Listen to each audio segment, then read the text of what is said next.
और पर्यावरण अवनमन दोनों अलग अलग चीजें होती हैं सर। एक होता है पर्यावरण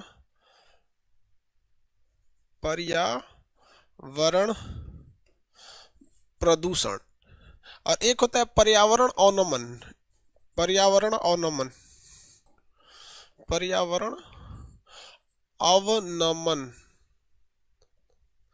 पर्यावरण अवनमन दोनों में अंतर क्या होता है? देखिए, ये जो होता है ये ह्यूमन के कारण होता है। पर्यावरण प्रदूषण किसके कारण होता है? ह्यूमन के कारण। और ये किसके कारण होता है? नेचर के कारण।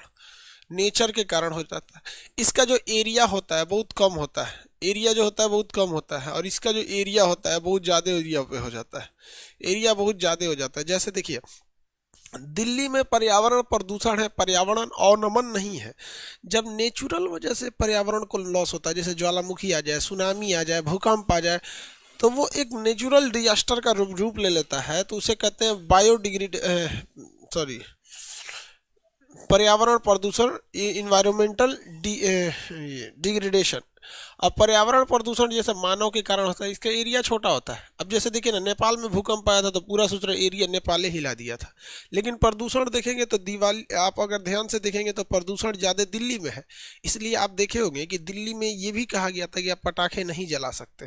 रीजन क्या है कि दिल्ली में पोल्यूशन बहुत ज्यादा है, घुटन होने लगती है दिल्ली में। आप अगर दिल्ली में है 25-30 फ्लोर पे खड़े हो जाइए बिल्डिंग पे, नीचे देखिएगा तो आपको साफ दिखाई देगा प्रदूषण है। जहां से उतरिएगा तो आपको प्रदूषण दिखाई देता है। और उसमें अगर बहुत ज्यादा पटाखे छोड़ दिए गए एक्सेस, तो क्या हो जाता है?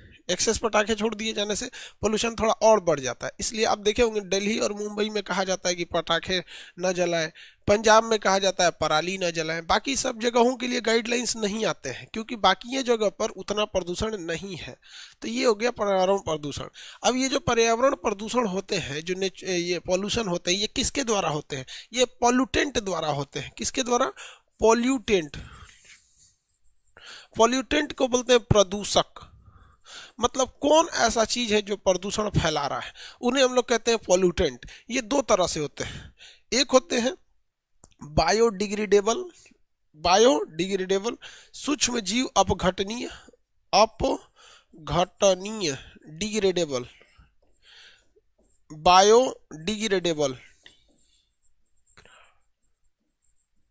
बायोडिग्रेडेबल मतलब ऐसे ऐसे पदार्थ जिन्हें हम दवा द्वारा मार के खत्म कर सकते हैं। वैसे प्रदूषण जो खत्म हो जाते हैं, अपघटन मतलब क्या हो जाता है? खत्म हो जाते हैं। जैसे कहीं चूहा मर गया है, सपोज कहीं चूहा मर गया है, तो वो जो चूहा है ना, बस प्रदूषण 1 हफ्ते फैलाएगा, 1 हफ्ते में अपने सड़ गल के खत्म हो जाएगा, यानी वो डिग्रेडेबल हो जाएगा, खुद ही बायो अपघटनीय।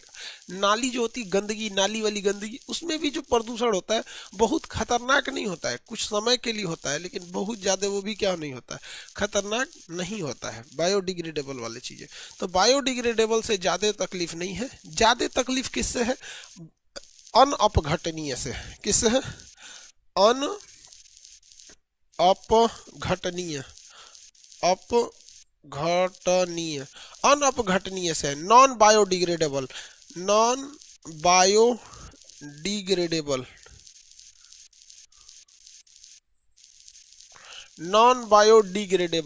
नॉन बायोडिग्रेडेबल उसे कहते हैं जिसको वो जो सड़ गल के खत्म ही नहीं होते, जैसे प्लास्टिक हो गया, फाइबर हो गया, या फिर कोई खतरनाक केमिकल हो गया, ये सब चीजें सब नॉन बायोडिग्रेडेबल है, ये जल्दी खत्म ही नहीं होती।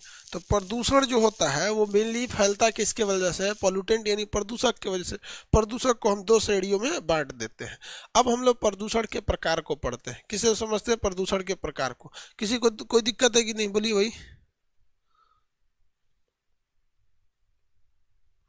सुल्तानपुर में बुक नहीं मिल रहा है?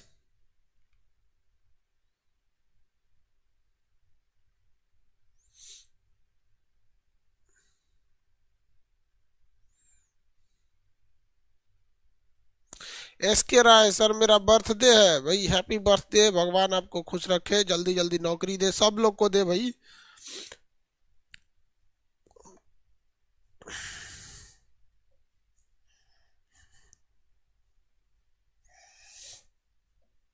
चलिए मेरी और सब लोग देखेंगे।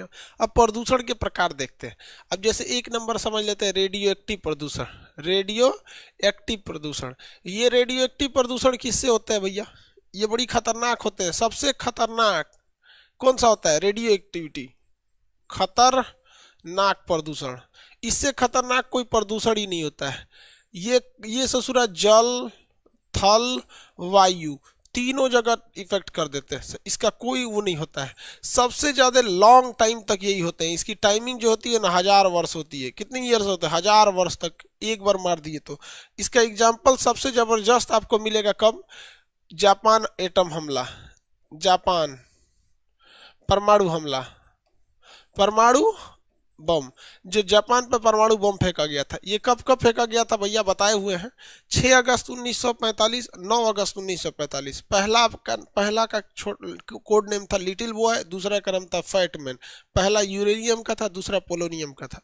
इसके बाद अगर आप देखेंगे 1945 के बाद, तो 1946 में चेरनोबिल परमाणु दुर्घटना हो गया। चेरनोबिल कहाँ पर है? यूक्रेन में है। चेरनोबिल कहाँ पर है? यूक्रेन में है। यूक्रेन, चेरनोबिल यूक्रेन में है। इसके अलावे अगर आप देखेंगे 2011 में फुकुशिमा हो गया। फुकुशिमा प्रदूषण हो गया। ये कहाँ पर है? जापान में है। जापान में देखिए, ये तो समझ में आता है कि जापान पर पहला परमाणु बम हो गया, दूसरा भी परमाणु बम हो गया। लेकिन चेरनोबिल में क्या था? बिजली घर जब कंट्रोल के बाहर हो जाती है ना, तो ब्लास्ट करके परमाणु बम का रूप ले लेती है। वो एक तरह का छोटा परमाणु बम बन जाती है। और उसका रेडिएशन इतना खतरनाक होता है कि आसपास के एरिया के शहर को इतना पोल्यूशन कर देती है कि 5 से 6 दिन में लोग मर जाते हैं। तो परमाणु हमला कोई हमला नहीं है, बल्कि एक तरह का विशेष प्रकार का प्रदूषण है। 2011 में जापान का बिजली घर का नाम था फुकुशिमा। इसमें भी मतलब विस्फोट कर गया था। तो ये जापान का फुकुशिमा। ये कुछ एग्जाम्पल है आपका किस चीज का? ये रेडियो एक्टिव प्रदूषण का। जहां जहां कोई भी चीज, जहां जहां ये क्या नाम है आपका, परमाणु बम ब्लास्ट होगा या परीक्षण किया जाएगा, वहां वहां ये प्रदूषण देखने को मिलता है। आगे बढ़ जाए। इसीलिए भारत ने जो अपना परमाणु परीक्षण किया वो जमीन के अंदर किया है। भारत ने अपना परमाणु प्रदूषण कहाँ किया? जमीन के अंदर। किसी को दिक्कत तो बोले। 1986 यूक्रेन में था। आगे देखते हैं लोग। तो ये हो गया भैया रेडियो एक्टिव प्रदूषण। रेडियो एक्टिव प्रदूषण के बाद आगे आता है कुछ जैव प्रदूषण। जैव प्रदूषण, जैव प्रदूषण में 2 तरह के आते हैं सर। एक होते हैं सब जेनेटिक्स, इसे कहते हैं जीनीय एकता। जीनीय एकता, जीनीय एकता। जैसे मान के चलिए, जीनीय एकता क्या होता है? अब अगर हम कोई ऐसा वायरस को लेके आए, जैसे कोरोना वायरस है, फेफड़ा को अटैक करता है। फेफड़ा को क्या करता है? अटैक करता है कोरोना वायरस। उसी तरह से हम कोई एक ऐसा वायरस लेके आते हैं जो केवल वाई क्रोमोजोम को क्या करेगा? वाई क्रोमोजोम को अटैक करेगा। वाई क्रोमोसोम को जब अटैक करेगा, तो आप बताइए तो ये एक खास तरह के जीन पर अटैक कर रहा है या नहीं कर रहा है? क्या इस प्रदूषण से कोई महिलाएं मरेंगी? कोई महिला नहीं मरेगी। सारे के सारे पुरुष मर जाएंगे, क्योंकि पुरुषों में वाई क्रोमोसोम होता है, महिलाओं में वाई होता ही नहीं है। तो जब किसी खास तरह के जीन पर कोई वायरस अटैक कर देता है, तो उसे कहते हैं जीनीय एकरूपता। जैसे एक्स क्रोमोसोम पर अभी भी अटैक करता है, जिसका नाम है कलर ब्लाइंडनेस। लेकिन अफसोस ये होता है कि कलर ब्लाइंडनेस पुरुष को भी हो जाता है, कि पुरुष में भी एक तो एक्स है ही है, और महिलाओं में तो दोनों एक्स है। तो ये जो होता है इसे कहते हैं जीनीय एकरूपता। ये भी बीमारी होती है। एक खास तरह के जीन क्या हो जाते हैं? इफेक्टेड हो जाते हैं। तो जब एक खास तरह के जीन इफेक्टेड हो जाते हैं, तो उन्हें जीनीय एकता के नाम से जाना जाता है। इसके अलावे जो होता है एक एंथ्रॉक्स होता है। क्या होता है? एंथ्रॉक्स। एंथ्रॉक्स जो है एक तरह का बैक्टीरिया है। एंथ्रॉक्स क्या है? एक तरह का वायरस है। ये बहुत खतरनाक होता है एंथ्रॉक्स। अगर सूंघ लेंगे ना तो सांस नहीं ले पाएंगे। तो पहले अमेरिका में बहुत से लोगों की जान ली गई थी एंथ्रॉक्स से। उनके नाम पर लेटर भेज दिया जाता था। क्या किया जाता था? लेटर भेज दिया जाता था। जब लेटर भेजा जाता था, तो उसमें क्या होते थे भैया? एंथ्रॉक्स के वायरस होते थे। जब वो व्यक्ति लेटर को खोलता था एंथ्रॉक्स के कारण, तो उसकी मौत हो जाती थी।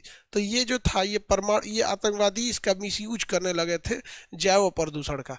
तो रेडियो एक्टिव प्रदूषण और जैव प्रदूषण दोनों खतरनाक है, बट ये इसका एरिया ज्यादा नहीं है। ये तो सोच रहा महाविनाशकारी होता है रेडियो एक्टिव प्रदूषण। अब इसके बाद अगला देखते हैं हम लोग भूमि प्रदूषण, सॉइल पोल्यूशन।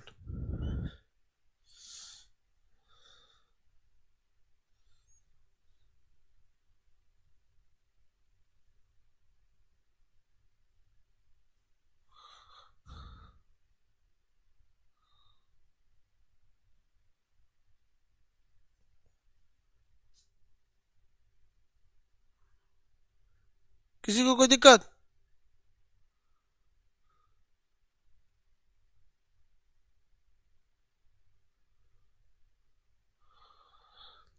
आगे देखते हैं ना।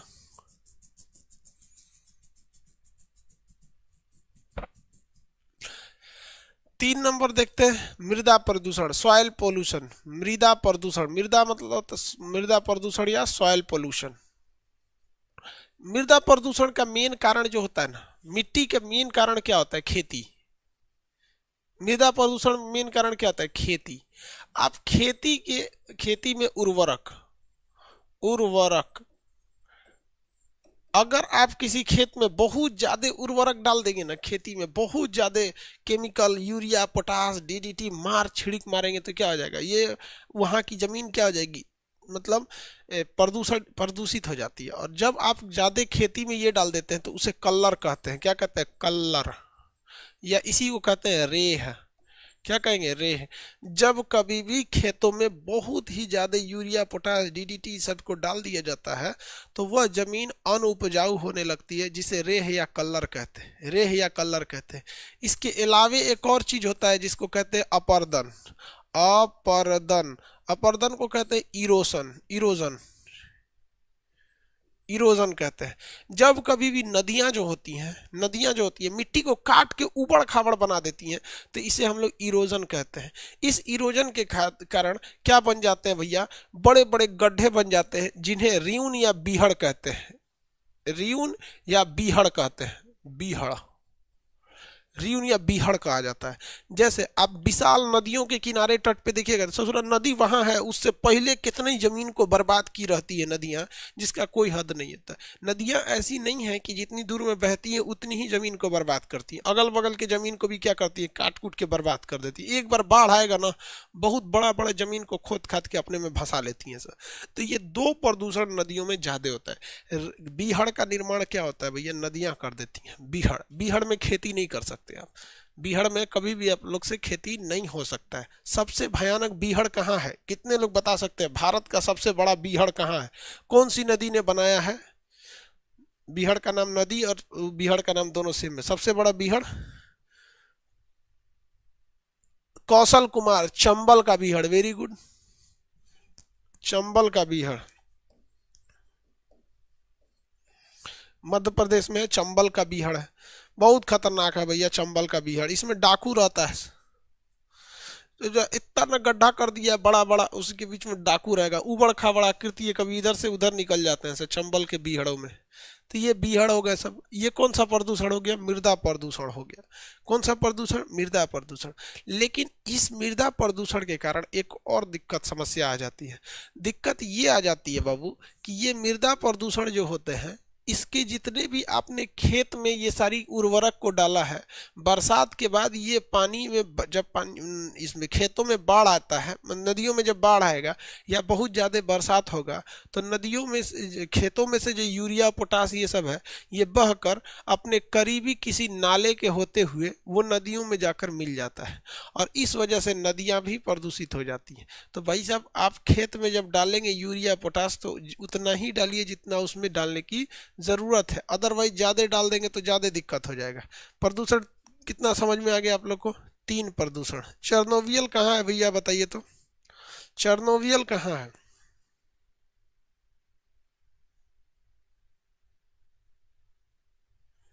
Shubham Jha ji, happy birthday.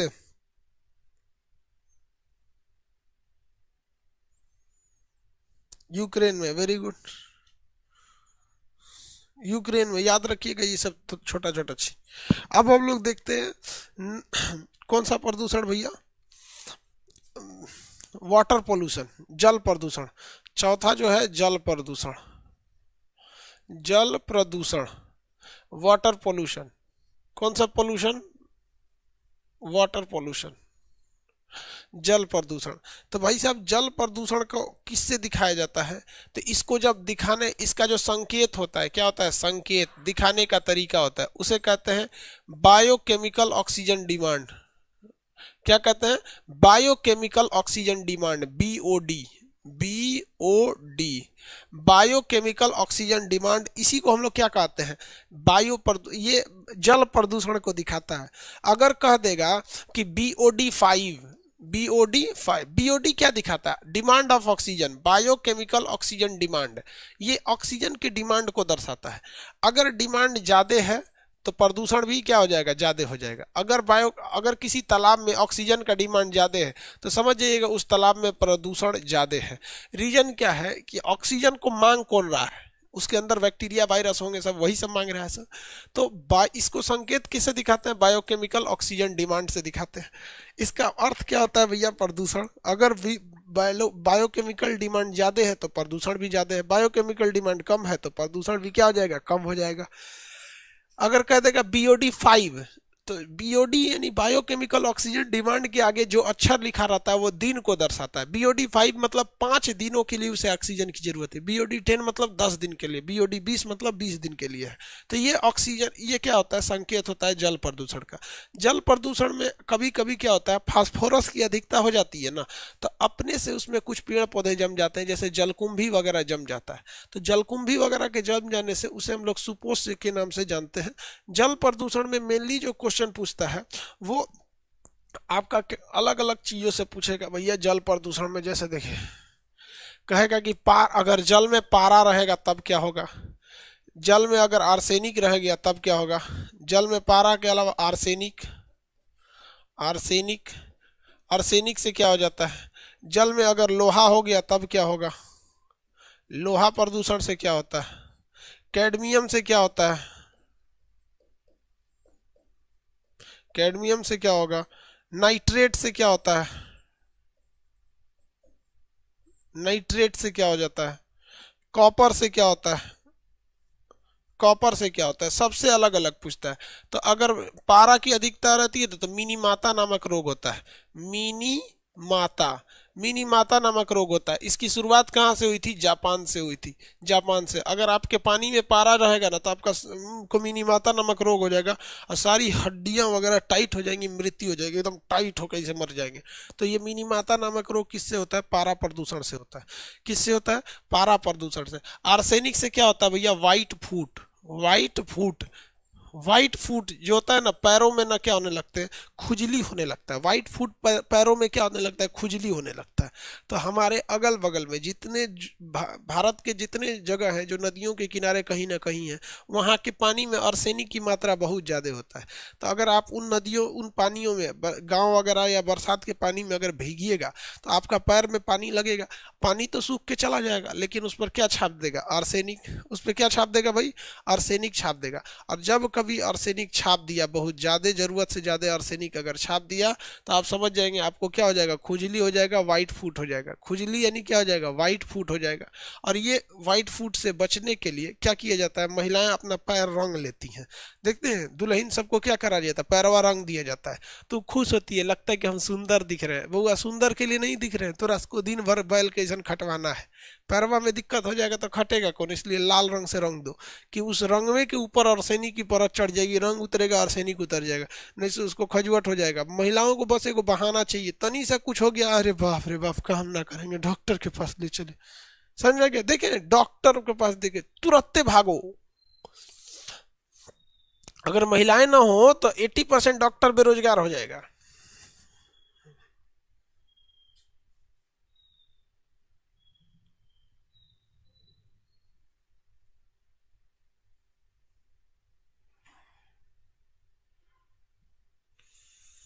किसी को दिक्कत,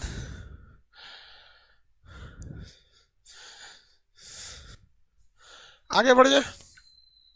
लोहा से क्या होता है, लीवर सिरोसिस, लोहा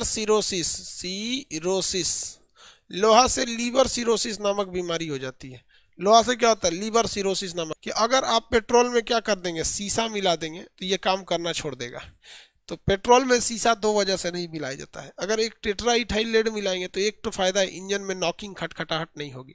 लेकिन घाटा क्या चीज़ है, तो भैया घाटा ये है कि उस पेट्रोल से हमको शीशा प्रदूषण हो जाएगा और हमारे जो इंजन में लगा हुआ है कैटेलिटिक कन्वर्टर, ये मोनोऑक्साइड को मोनोऑक्साइड ही छोड़ देगा, CO2 में नहीं बदलेगा, CO2 में नहीं बदलेगा। इसलिए ये शीशा का प्रदूषण कम करना बहुत ज्यादा जरूरी है।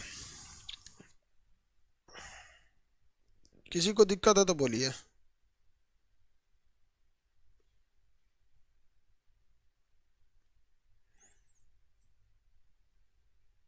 किसी को दिक्कत?